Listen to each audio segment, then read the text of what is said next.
just talk about coaching school. What's the best part of being here?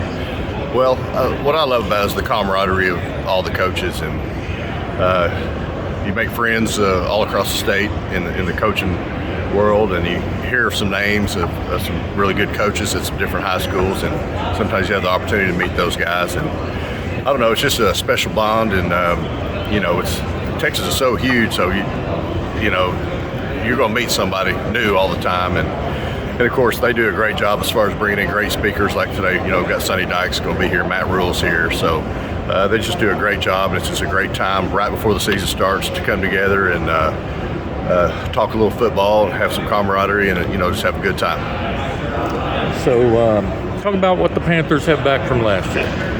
Well, we have some experience, and we lost some really good seniors. That a couple of 2 or 3 guys were 4-year starters, like Landon Corbett. He was the MVP on offense for his last 3 years, and so we're really going to miss him. But we have a pretty strong junior class.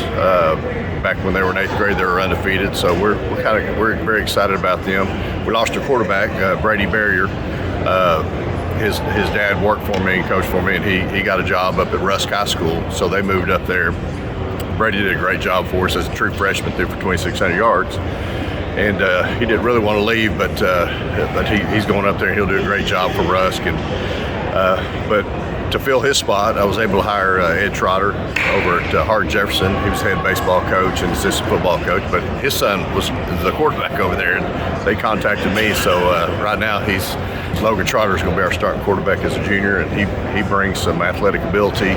He can run and throw, and so I think he's going to be a perfect fit for our offense. And as far as returners, Quandre Coates, he's a kid that's been offered by Louisiana Monroe. He's a tight end, about 6'5", 230, junior, and he had about 700 yards receiving last year, and he also plays defensive end. So, we got guys like that, and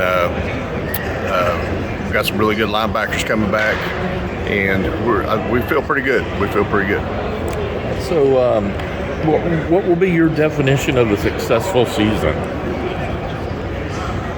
Winning the district championship and advancing in the playoffs. We've won district one time as a co-champion, and I know we're picked.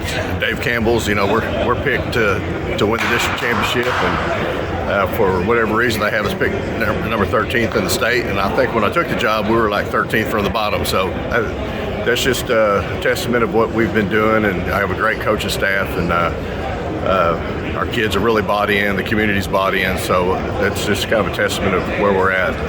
Are we the best? Are we the top 13 team in the state right now? I don't know. I don't know if we are yet or not, but we're excited about the opportunity, and we played Franklin last year in the second round, and I think we're the only team that had a lead on them at halftime, but they showed us why they're the state champs in the second half. So if we can get past the second round, that would be a very, very successful season for the Anahuac Panthers. So talk about the rest of your district. What do you expect to see from them? Well, you always got to talk about East Chambers and Coach Sutherland over there. They do a great job. I know he's very excited about a kid coming up as a quarterback that's going to be a freshman, and he's as an 8th grader or 7th grader, he's a go-daddy. So I know they're very excited about him. He's going to bring. Seems like every year they have a great quarterback, and they lost one, but now they're getting another one back, and they just do a great job coaching. Also over at Orangefield, the district champs last year, Coach Smalley, and we haven't beat them yet since I've been at Anahuac. When I was at Kirbyville, we beat them a couple times, but they are such a well-coached team, and their kids are strong and tough, and they run that slot T, and it's tough to stop, and they've been a thorn in our side. So those two teams right there, those are going to be big competition for us, and then you got Kirbyville, who's very athletic, and they can give you they can pose problems too. Then also Buna's got some good athletes, and Coach Terry does a good job over there. So it's going to be it'll be a dogfight to see who's going to be in the top 4. All right, lightning round. I'll give you two options. You pick one. Okay. Offense, defense. Offense. Hunting or fishing? Neither. Mountains or the beach? If it's the Lake Tahoe, South Lake, I'm going mountains. Pass or run? Pass. Sunrise, sunset? Sunset. Cake or pie? Pie. Now a hard one. Name one person that thinks you are cool. My mom. Say anything in a language other than English.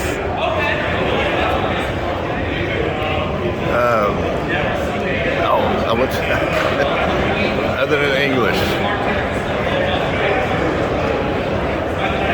Hola, ¿cómo está? This show is brought to you by the book, All I Need to Know I Learned from My Texas High School Football Coach.